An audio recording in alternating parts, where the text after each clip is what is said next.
ngi tudd Ababacar Gueye ñu gën ma xam ci turu Bouba Gueye moom lañ may woowee ci ñi ma gën a xam daanaka la plupart ñi ma gën a xam Bouba Gueye lañ may wax coordonnateur jeunesse consciente bi waaw di wax rek ni jeunesse consciente li tax ñu taxawal ko dafa doon loo xamante ni ci pour yee askan bi yee ndaw ñi ci domaine yu bëree bëri juste que nag lépp loo gis dafa am commencement foo xamante ni ci fa la ñuy doore moo tax ñu doore ko ci pétrole bi ak gaz pour waxtaan ci. waaw li tax ñu xalaat ci pétrole bi ak gaz bi muy dañoo seetlu ni dafa nekk ci secteur boo xamante ni ci njariñ kese la. ñu bari dañ naan malédiction du pétrole et du gaz. mais ñun dañ naan bénédiction la. ndaxte ñun waruñu jël référence ci yeneen pays yi nga xamante ni ci peut-être am nañ découverte bu mel noonu wala ñu yaakaar découverte bu mel noonu muy am ay tension ñun li ñu gis muy pourquoi pas ñu jël ay références ci dëkk yi nga xamante ne ci ba mu fa feeñee ci la ñuy jaaree avancer ci seen développement te loolu lu mën a nekk la te loolu nag jeunesse bi da ci am part bu rëy ndaxte ñoom ñooy avenir bi jeunesse bi da ci am part bu rëy mais part boobu nag il fallait que ñu xam looloo tax pour ñu xam il faut que ñu woo les experts ñi nga xamante seen xel màcc na ci fànn boobu pour ñu ñëw waxtaan ak ñoom. voilà moo waral ñu choisir monsieur Mor Ndiaye Mbaye comme moo yor contenu local c'est la personne bi nga xam ne moom mieux placé pour man ñu expliquer ñu comprendre.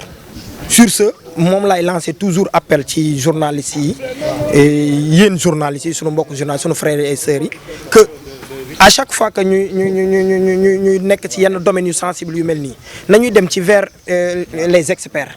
ñi nga xamante ne ay experts lañ ci domaine boobu ak ñi nga xamante ni si dañ leen a responsabiliser ci domaine boobu jox leen ay responsabilités ñu dem ngeen jëli ji information yi pour ñun jeunesse bi ñu mën a am accès boobu ci information boobu. loolu la leen da tey nag actuellement Sénégal dafa bari ay imposteurs yoo xamante ni si dañuy jaxase xelum ndaw ñi wala des personnes mal intentionnées dañ cee bari te kenn xamul ñun ñoo ko war a mën a ñàkk Sénégal ñun ñoo ko war a ñàkk ñun jeunesse bi da tey c'est nous l'avenir de ce pays.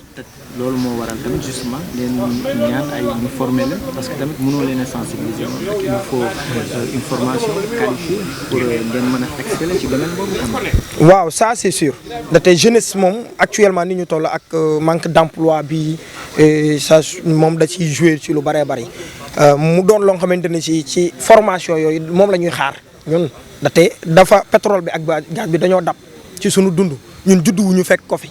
peut-être d'ici 15 ans 20 ans suñuy sët wala suñuy doom dinañ gis ni pétrole bi ak gaz bi soo ne leen telle année amu fi woon ñoom da leen di jaaxal mais ñun dañoo dund musuñu gis pétrole ak gaz kon du woon université du woon école de formation du woon dara loo xamante ni ci taxawaloon nañ ko pour ñu mën ñu see former kon actuellement buñ ci bëggee liggéey faaw ñu xaar ay formation te nag loolu moo waraloon ñu mën a dikk ci monsieur Mor Ndiaye Mbaye pour mu expliquer ma fan lañ mën a jaar contenu local bi comme loolu tamit dafa bokk ci domaine am. rassuré na leen. waaw d'après ni ñu déggee exposé bi ñu dégg ñun moom tey dañoo gën a kontaan dañoo am mbetteelu mbégte bu rëy da tey attentes yi ñu doon xaar sax dañoo am plus am wax dëgg yàlla xam nañ loo xamante ne ci pétrole ak gaz musuñu koo xam ci lu wàllu contrat yi doon dox ci biir Sénégal ñu ciy wax ku nekk da ci wax tey jii xam nañ ci loo xamante ne ci ndakate non réalité bala nga koo xam rek laajal ki nga xamante ne ci moo ko yor wala ki ci mën a dut baaraam mu lay wax di la tegal ay preuve te ci loolu la ñu gis tey jii wax nañ ñu tamit espoir ñun ndaxte jeunesse bi il faut que mu am espoir il faut que ñu am yaakaar ji mooy nan la ñuy def pour dugg pour mën a former wu pour mën a dem ci bolo gi mën a liggéey ji nan la ñu war a mën a def pourquoi pas pour créer des entreprises loolu xamal nañ ko tey jii dama naan jeunesse bi dem na ba nga xam ne dafa jéggi sa xaar formation yi mais fi mu toll nii li mu jéggi muy naka nan lay def pour créer des entreprises pour participer ci li nga xam ne mooy exploitation pétrole bi loolu la jeunesse bi fi mu toll nii di xaar. jërëjëf. De manière plus large, échanger avec la population sur le contenu local dans le secteur des hydrocarbures. Les intervenants l'ont souligné à suffisance. Ils ont beaucoup apprécié la posture de cette jeunesse citoyenne en réponse à une autre type de jeunesse dont on a entendu parler par le passé. Donc, ils ont encouragé les jeunes à vraiment continuer dans cette direction-là, à aller vers l'information et la bonne information et à faire des actions utiles comme ce genre de forum. Je pense que c'est une très bonne opportunité qui nous a permis, nous autres, qui avons en charge la mise en œuvre de la politique de contenu local élaborée par les autorités étatiques, donc de parler du contenu local, donc de faire une action de vulgarisation en parlant sur les concepts, en redéfinissant, en éclaircissant le concept, mais surtout en expliquant aux jeunes les opportunités qui leur sont offertes par le cadre légal et réglementaire en matière d'emploi, en matière de formation, mais également leur donner d'autres informations sur la gestion de ces ressources naturelles dont Dieu nous a gratifiés. Aujourd'hui, l'État du Sénégal, dans ce cadre légal-là, a mis en branle un institut de formation. Mais est-ce que vous pensez que tous les jeunes peuvent fréquenter, puisque c'est un niveau un peu supérieur? Est-ce qu'il n'y a pas un niveau intermédiaire, des centres de formation régionale, où on pourrait aider ces jeunes-là à être des chaudronniers, faire de la métallurgie, être des soudeurs sous-marins? Tout ça, c'est des techniciens. Il ne s'agit pas d'être des ingénieurs ou d'être des licenciés, mais c'est ce volet intermédiaire. Est-ce que vous avez déjà pensé à cela? Oui, effectivement, c'est un aspect qui est pris en charge. C'est vrai que l'État a commencé par la mise en place de l'INPG parce que la demande était là déjà de disposer de personnel hautement qualifié qu'on pourrait tout de suite rendre opérationnel et insérer. Une partie de la deuxième cohorte est actuellement à l'étranger pour se faire la main sur des plateformes au Brésil et vont revenir donc rejoindre leur poste pour travailler. La troisième cohorte vient d'être en cours de recrutement. Mais ça, c'est les formations pointues. Mais comme vous le dites si bien, il n'y a pas beaucoup d'opportunités à ce niveau-là. Le potentiel en termes d'absorption, le pouvoir d'absorption du secteur n'est pas énorme à ce niveau. Là où il y a le véritable enjeu, c'est au niveau des formations de base, où là également l'État est en train de construire une école des métiers du pétrole à Saint-Louis.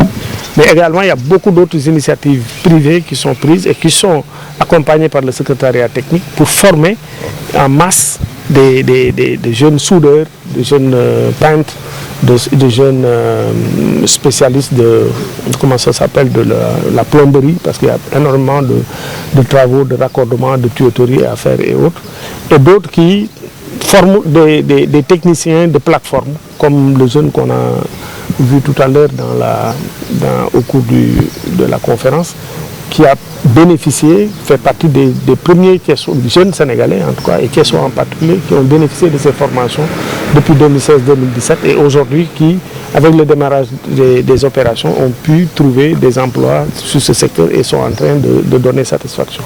Je pense qu'on doit mettre l'accent davantage sur ça, la formation des métiers de base et des techniciens intermédiaires, des techniciens supérieurs, et nous sommes en train de... Également, face à des informations liées au dossier pétrole et gaz, quelle sera aujourd'hui la démarche du contrôle local? Oui, c'est une démarche de déconstruction, comme on a tenté de faire aujourd'hui, de porter la bonne parole aux populations. Et je pense que les gens sont suffisamment intelligents et armés pour que si on leur donne la bonne information, s'ils entendent autre chose, ils pourront faire la part des choses. Moi, je pense que c'est la meilleure déconstruction qu'il faut faire. Au lieu de, chacun qui va parler, on essaie de lui apporter une réplique, répondre à un tel, à un tel, à un tel.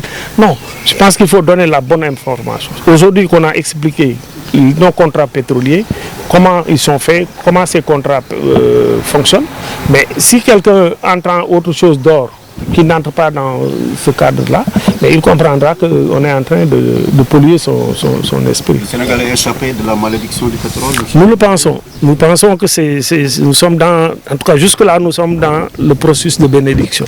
Parce que tout a été mis en œuvre pour que ces ressources-là profitent au pays au maximum et qu'on soit dans cette bénédiction-là. Parce que ce n'est pas pour rien que l'ITIE, qui est un organisme international de notation qui travaille sur la transparence, que cet organisme-là est noté le Sénégal 93,6 sur 100.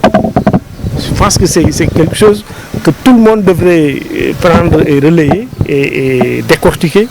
Qu'est-ce qui a été fait? Nous ne sommes pas encore un pays pétrolier, je le dis et je le répète. On n'a pas encore une goutte de pétrole de produite au Sénégal. Rien en gaz, à part Gadaga, Diamniadio où on produit du gaz de faible quantité qui est utilisé pour de l'électricité par la Sénélec et la Sococim. À part ça, sur les projets majeurs, il n'y a pas encore une goutte de pétrole ou du gaz qui est produit. Et malgré tout, nous sommes bien notés au niveau international. Mieux que ceux qui sont des pays pétroliers qui ont plusieurs décennies de production. 93,6%, ce n'est pas rien. Aujourd'hui, tout ce dont on parle là, les contrats pétroliers, c'est en ligne.